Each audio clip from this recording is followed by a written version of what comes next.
Good morning students. हम बेटा chapter read out कर रहे थे relations of political science with other social science. इस चैप्टर से रिलेटेड जो है 3-4 टॉपिक हो चुके हैं कि हिस्ट्री से, एथिक्स से इनका क्या रिलेशंस है। इस वीडियो में हम रीड आउट करेंगे पॉलिटिकल साइंस एंड साइकोलॉजी का आपस में क्या रिलेशंस है। पॉलिटिकल साइंस को तो आपको समझ में आ चुका है कि पॉलिटिकल साइंस का मतलब है जो भी हमारे देश के लिए कोई कानून बनाती है, कोई भी एक्टिविटीज़ है जो इंस्टीट्यूशन को अफेक्ट करती है, वो सब कुछ पॉलिटिकल साइंस में आ जाता है। तो साइकोलॉजी इसमें कैसे इंक्लूड हो गई?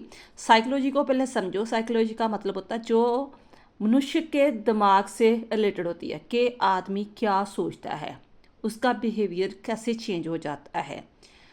जैसे कोई भी मेंटली एस्पेक्ट ऑफ मैन, ठीक है।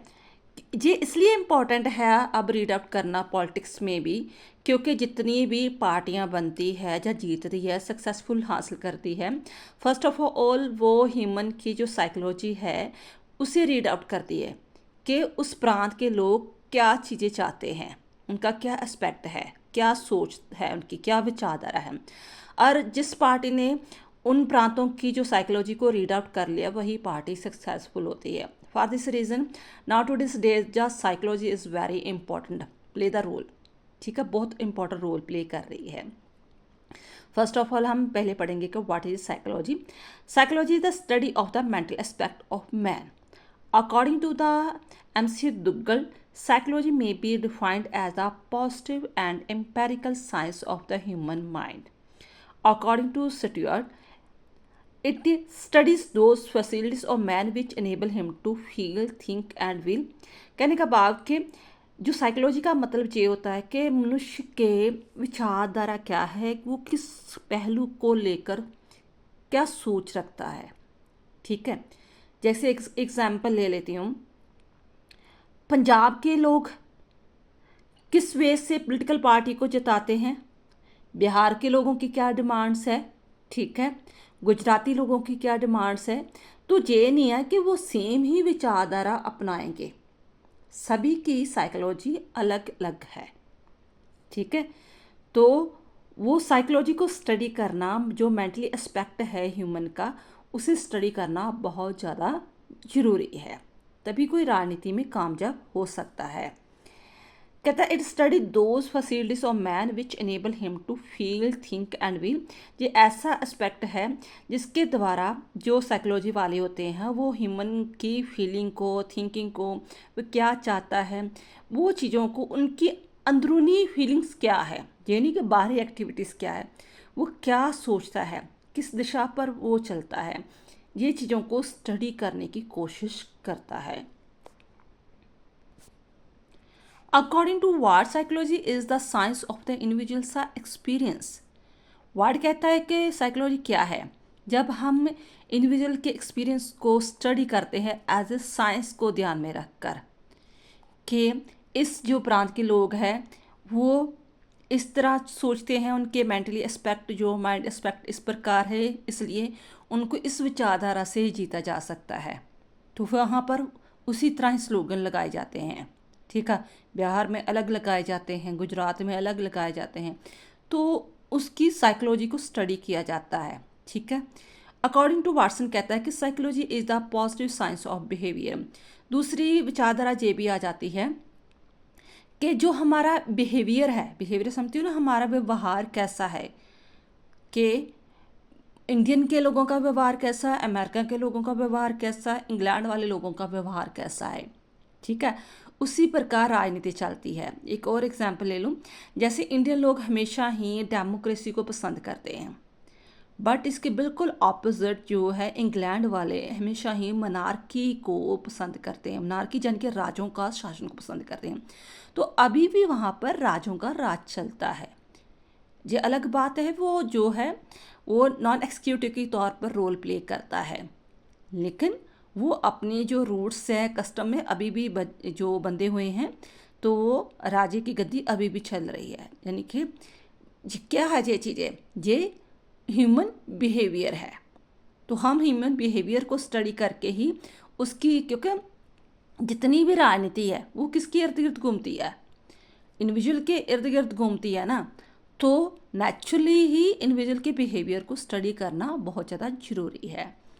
एंजल कहता है कि psychology is the science of the consciousness, how a human mind behave under the particular situation. किसी पर्टिकुलर सिचुएशन के अंडर जो जो लोग हैं वो किस प्रकार बिहेव करते हैं।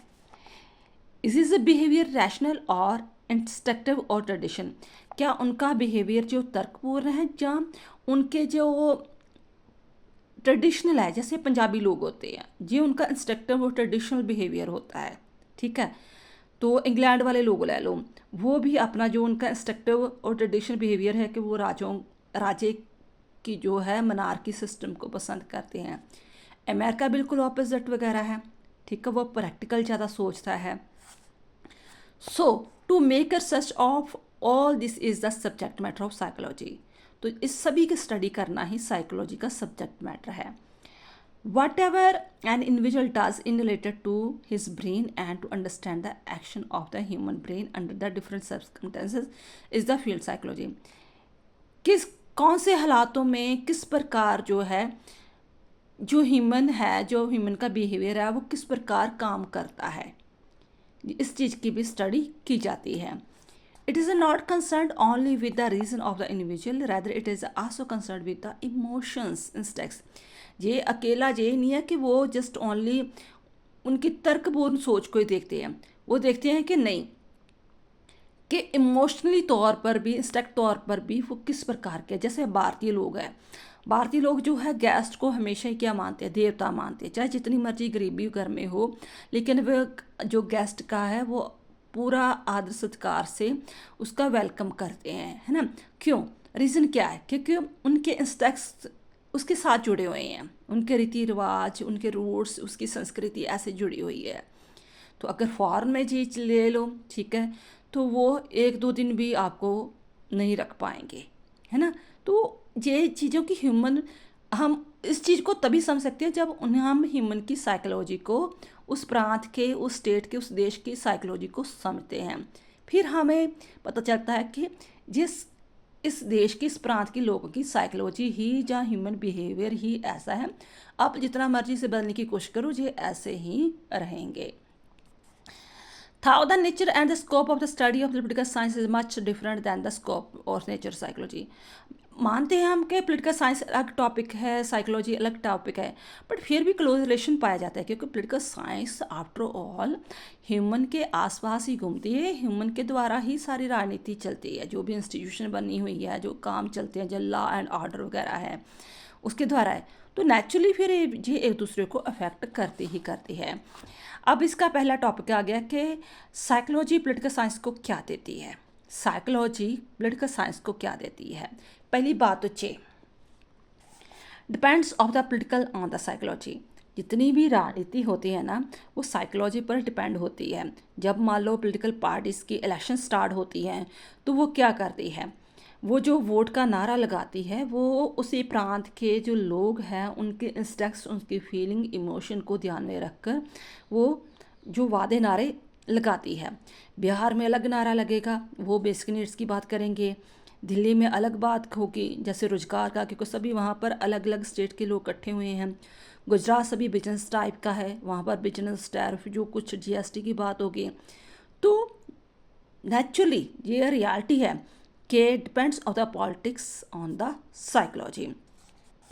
In order to have proper understanding of the state, the study of the psychology is essential.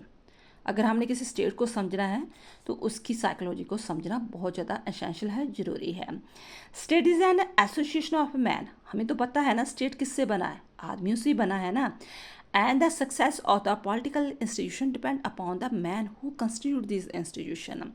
तो हमें अपनी पॉलिटिकल इंस्टीट्यूशन को सक्सेसफुल रन ऑफ करने के लिए वो साइकोलॉजी समझना ज़रूरी है ताकि वो अच्छी तरह सक्सेसफुल हो सके। In order to understand the state of human mind the study of psychology is essential. Only those people have been successful in politics who have properly understand the psychology of the human mind. Mustafa Kamal Pasha in Turkey, Mahatma Gandhi, Jawahar Nehru in India and the example of this. कहता नाम दिए हुए हैं, कमल पाशा जो Turkey में था, ठीक है, महात्मा गांधी जो इंडिया के थे, जवाहर नेहरू, ये एग्जाम्पल सेट किया। जैसे महात्मा गांधी चाहे जितने मर्जी वो पढ़े लिखे वकील थे, ठीक है, हाई सोसाइटी का लोग के थे, लेकिन उनको पता था कि अंग्रेज़ों को कैसे भगाया जा सकता है। जब तक मैं गांव के लोगों को, गांव के ग्रामीण लोगों का साथ नहीं लेता, तब तक मैं अंग्रेज़ों को अपने देश से बाहर निकाल सकता। जवाहर नेहरू ने भी जय भारत माता का नारा लगवाया कि नहीं भी आप एक एकता अखंडता पैदा करो देश में। चाहे हमारे देश में विभिन्नताएं पाई जाती है, भाषा को लेकर, धर्म को लेकर, या कुछ किसी भी चीज़ को, लेकिन फर्स्ट ऑफ ऑल हमारे देश में एक यूनिटी, एक अखंडता, इंटेग्रिटी क्रिएट होनी चाहिए। तो उस चीज़ को उन्होंने साइकोलॉजी फीड किया ह्यूमन में, है ना। तो क्या क्या ज़रूरतें थी गांव गांव के, फॉर दिस रीज़न फिर वो आगे सक्सेसफुल हुए, ठीक है। तो साइकोलॉजी उन लोगों की समझनी बहुत ज़्यादा जरूरी है, फिर सक्सेस हासिल हो सकती है। सेकंड है system of the government and law must be according with the mental traits of the human beings. अब जो कानून बनाए जाते हैं स्टेट के द्वारा, देश के द्वारा, वो भी सोसाइटी के अकॉर्डिंग ही होने चाहिए। सपोज करो इंडिया में बहुत ज़्यादा धर्म वाले लोग रहते हैं, है ना। तो अगर यहाँ पर ज़बरदस्ती किसी धर्म को ठोस दिया जाए कि आपने हिंदू धर्म को ही पालना करनी है, कोई मुस्लिम धर्म नहीं अपना सकता, सिख नहीं अपना सकता, ईसाई नहीं अपना सकता, तो क्या लगता है आपको लोग इस चीज़ को फॉलो करेंगे? कभी नहीं करेंगे, है ना। फॉर दिस रीज़न ही हमारे देश को सेकुलर स्टेट कहा गया है, धर्मनिरपेक्ष कहा गया है। ये जस्ट एक एग्जांपल दी। कहने का भाव कि अगर जो सरकारें हैं वो कोई कानून बनाती है, हमें राइट्स देती हैं, कोई ड्यूटीज़ देती हैं, कुछ भी कर लॉ एंड ऑर्डर बनाती है, तो लोगों की इंस्टिंक्ट्स, लोगों की फीलिंग्सों को ध्यान में रखकर ही बनाती है। Good government system is needed for the establish of the good society. In the case of the government structure of the country is the accordance with the psychology of the people. It will be more successful in the case it opposite to it. Then it will be difficult for it to the make a good effect. अगर वो उनके खिलाफ हो जाकर कोई कानून बनाएंगे तो वो सक्सेस नहीं होंगे। Therefore, laws, rights and duties of the people should be in the accordance with the psychology of the people. Third है importance of the psychology in the practical politics. हमने प्रैक्टिकल पॉलिटिक्स में भी ये चीज़ों को देखा है। नरेंद्र मोदी की सरकार क्यों 3 बार आ चुकी, थर्ड टाइम क्यों रिपीट हो चुकी? क्योंकि वो लोगों की, जैसे कहते हैं, नब्ज को, पल्स रेट को पहचानता है कि मैक्सिमम लोग 70-80% हिंदू लोग हैं, उनको हिंदुत्व का नारा लगा दो, देवी देवताओं का नारा लगा दो, ठीक है। तो बिहार, यूपी में जो दूसरा है उस स्टेट में ज़्यादा वोटें जो इकट्ठी कर लो, तो लोगों को ऐसे बड़े बड़े वादे लगा कर दो, तो देन आफ्टर लोग उसे पार्टी जीतेगी जीतेगी, ठीक है। तो फॉर दिस रीज़न उसने इसी प्रकार के ही नारे लगाकर 3 बार सरकार बना ली है। In the present age, only that political party can be successful which has the proper understanding of the psychology of the people. It is necessary to understand the psychology of the people to get their notes for the glorious success of BJP in the election of 60 Lok Sabha held in 2014. The charismatic personality of the prime minister candidate Shri Narendra Modi and the slogan क्या था? अब की बार मोदी की सरकार, हर हर मोदी, घर घर मोदी, है ना। तो etcetera were responsible as is had the psychology impact on the people. Reason ये भी था कि क्योंकि वो गुजरात के सीएम रहे थे, तो गुजरात तो नेचुरली ही ऑलरेडी ही पहले से इंडस्ट्रियल एरिया रहा है।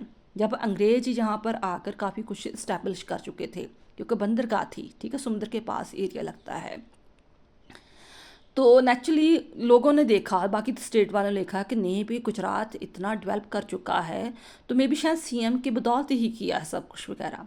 तो लोगों को एक आस की किरण थी कि जब वो पीएम बनेगा तो हमारा पूरा देश एक गुजरात की तरह बन जाएगा, इंडस्ट्रियल एरिया बन जाएगा, बहुत बड़ा रोजगार आ जाएगा इंडिया में, ठीक है।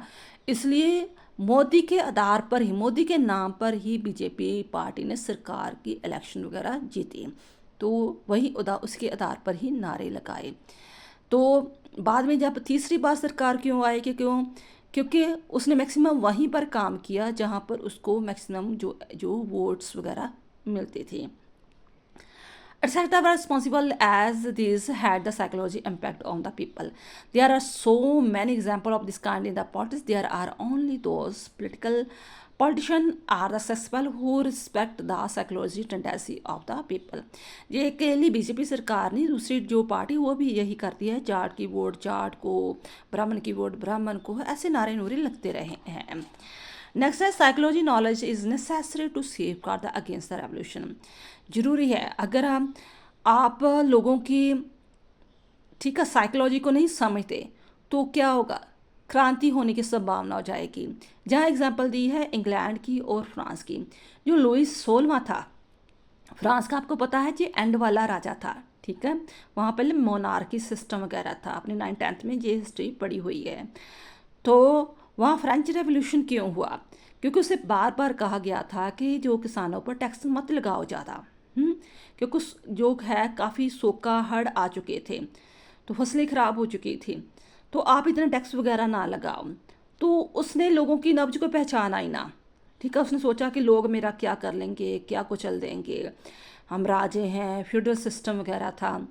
तो क्या हुआ कि लोग एकजुट हो गए, क्योंकि ये अमीर लोग तो मुट्ठी भर लोग होते हैं।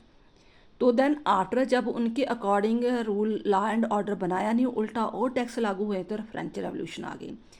इसी तरह इंग्लैंड में हुआ, वहाँ का जो सिविल वार हुआ था, इंग्लैंड में भी तख्ता पलटाया गया था। उस जो एक क्रूर राजा था उसे तख्ते में हटा दिया गया था।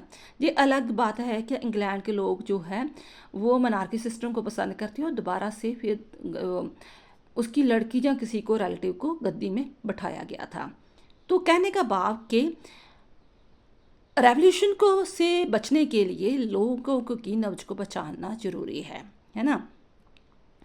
According to Bagot, the success of British administration lies in its the closeness to nature of the people. In the present is the factor responsible for the political upheaval or the lack of understanding of the psychology of the people, and the government do not make laws according to the wishes of the people.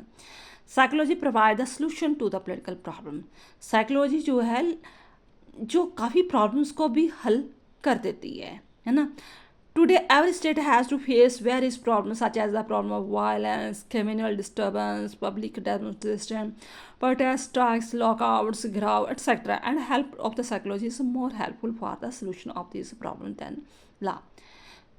हमें पता है कि जो sources कम है लेकिन needs लोगों की बहुत ज़्यादा है, तो इसके कारण टाइम टू टाइम कभी ना कभी वायलेंस, क्रिमिनल डिस्टर्बेंस, ऐसे कुछ ना कुछ स्ट्राइक्स वगैरह होती रहती है। तो अगर ये कहें कि उनको लाठी चार्ज कर दें, बंदी बनाकर जेल में बंद कर दें, तो ये चीज़ें पॉसिबल नहीं हैं। लोग और ज़्यादा रेवोल्यूशन जो क्रिएट करेंगे।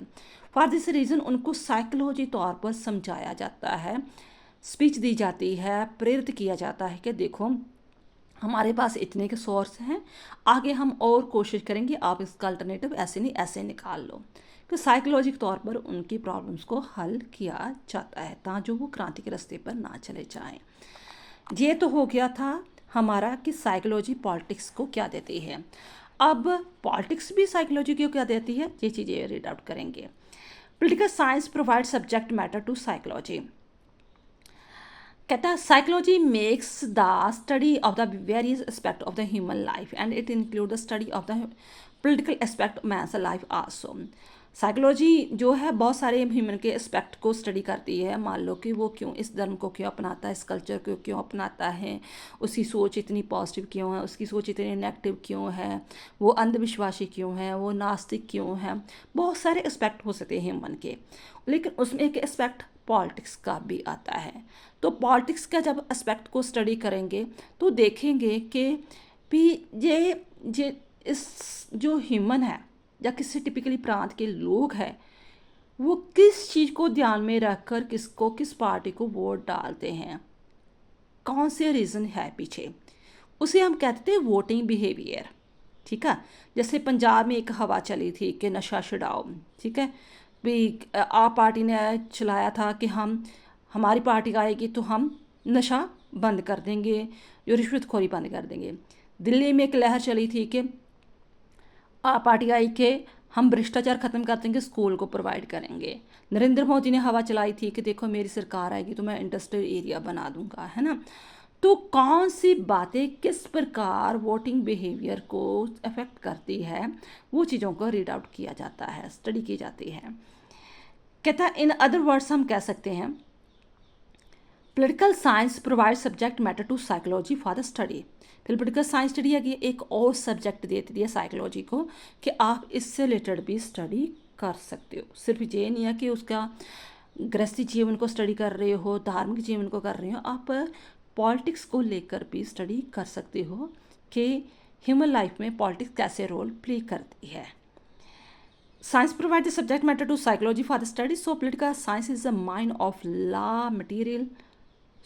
mind of raw material for psychology. During the election, the different political parties asked for the votes in the name of caste, religion, language, etc. And under such circumstances, psychology gets chance to understand the impact of all these factors on the voting behavior of the people. So political science provide new opportunity to psychology to make study of the new phenomena and events. कि लोग धर्म के आधार पर, जाति के आधार पर, भाषा के आधार पर कैसे प्रभावित हो जाते हैं और किस प्रकार इस तरह वोट डाल देते हैं। ये भी एक स्टडी का कह लो मैटर है। Politics influence mass psychology. The form and the structure of the government influence the way of thinking of the people living in democracy and monarchy. देखो जो गवर्नमेंट के अलग अलग रूप होते हैं, फॉर्म एंड स्ट्रक्चर वगैरह होते हैं, तो दो फेमस है, एक डेमोक्रेसी एक मोनार्की। लोग डेमोक्रेसी को क्यों पसंद करते हैं, जैसे इंडिया के लोग वगैरह हो गए, और इंग्लैंड में मोनार्की सिस्टम को क्यों करते हैं, उनकी पॉलिटिकल एसोसिएशन क्यों पसंद करते हैं, ये भी हमें स्टडी करने को, जब हम ह्यूमन साइकोलॉजी को स्टडी करते हैं उन देश के लोगों की, तब हमें इस चीज़ का पता चलता है। Affect of the laws of the state on the psychology of the people. The laws of the state also affect the psychology of the people and bring change in it also. For example, many laws have been passed in India to remove the inferiority complex. जैसे laws वगैरह है, SCBC में जैसे untouchability का जैसे law बनाया जाता है कि आपने किसी को आर्टिकल 17 के अधीन दिया गया है ना, कि आपने किसी को जो जाति के आधार पर कोई अनटचेबिलिटी का डिस्क्रिमिनेशन वगैरह नहीं करना है ना। तो वो जब ऐसे ख़त्म हो जाती हैं चीज़ें वगैरह, ठीक है, तो उसमें क्या लोगों में एक कॉन्फिडेंस क्रिएट होता है ना। तो इसी तरह जो SCBC को रिजर्व कोटा दिया जाता है तब भी ये चीज़ें होती हैं। तो जो कानून, देश के कानून होते हैं वो भी अफेक्ट करते हैं ह्यूमन की साइकोलॉजी को। एक और एग्जांपल, जैसे सिख मुस्लिम कम गिनती में लोग हैं, है ना, जहाँ पर इंडिया पर अगर उनके फेवर में कानून बनते हैं, ठीक है, तो वो अपने आप को जहाँ पर इंडिया पर सेफ फील करेंगे, ये नहीं सोचेंगे कि नहीं हम अलग हो जाएं या कुछ भी है। नेक्स्ट है difference between the psychology and the political science. दोनों में डिफरेंस क्या है? पहली बात तो सब्जेक्ट मैटर में बहुत बड़ा डिफरेंस है। क्यों? क्योंकि there is a wide gap between the subject matter of political science and psychology. Political science क्या करती है? पोलिटिकल साइंस जो है state and many other political organisation की बात करती है, बट जो साइकोलॉजी है just psycho of the man, जो मनुष्य का मनोविज्ञान है, सोच है, थिंकिंग है, इंस्टिंक्ट्स है, इमोशन फीलिंग्स है, उसके बारे में ही स्टडी करती है। Psychology is concerned with the present, where the political science is concerned with the past, present, future. जो साइकोलॉजी हो वो तो जस्ट ह्यूमन की जो प्रेजेंट टाइम की सोच वगैरह उससे स्टडी करेंगी, ठीक है, उसका बिहेवियरलिज्म क्या है, तो इस चीज़ की स्टडी करेंगे। बट पॉलिटिकल साइंस तो प्रेजेंट, पास्ट एंड फ्यूचर के बारे में भी बात करेगी। Psychology is concerned with the inner instincts of the individual, where the political science is concerned with the overaction. जो साइकोलॉजी हमें पता है वो हमेशा ही जो मनुष्य की अंदरूनी भावनाएं होती हैं, फीलिंग्स होती हैं, उसको स्टडी आउट करने की कोशिश करती है कि यहाँ के लोग ऐसा क्यों सोचते हैं, क्या उनकी राय है। बट जो पॉलिटिकल साइंस है वो जस्ट एक्शन देखती है कि ह्यूमन जो है किस हालात में किस प्रकार के एक्शन करता है और उसके एक्शन को पॉलिटिक्स में क्या इफेक्ट्स पड़ता है। जैसे मान लो वो कोई प्रोटेस्ट कर रहा है, मार्च कर रहा है, प्रोसेशन वगैरह कर रहा है, या कुछ भी ये एक्शन वगैरह। Political science is a normative we are the psychology is not. आपको पता है पोलिटिकल साइंस हमेशा आदर्शवादी होती है कि हाँ मॉरल वैल्यूज़ की तरफ चलती है, स्पेशल वैल्यूज़ वगैरह होती है कि स्टेट ऐसा होना चाहिए, ठीक है, स्टेट को जे काम वगैरह कर चाहिए, जे वेलफेयर स्टेट वगैरह होना चाहिए। But psychology just only human behaviour के बारे में ही बात करती है। नेक्स्ट है scope of the political science is wider than that of the psychology. ज़्यादा हमें क्लियर कट है कि we have read earlier that psychology is concern with the psychology activity and the inner feelings of the individual, but in comparison to it the scope of the political science it has wide as this universe. Beside the study of the political organization, political science also make the study of all types of political science. फिर हम conclusion में कहेंगे कि चाहे दोनों में difference है but फिर भी ये एक दूसरे पर इंडिपेंडेंस है, म्यूचुअल रिलेशंस पाया जाता है, एक दूसरे को अफेक्ट्स वगैरह ज़रूर वे करते हैं। आई होप ये चीज़ आपको समझ में आ गई होगी। थैंक्स बेटा।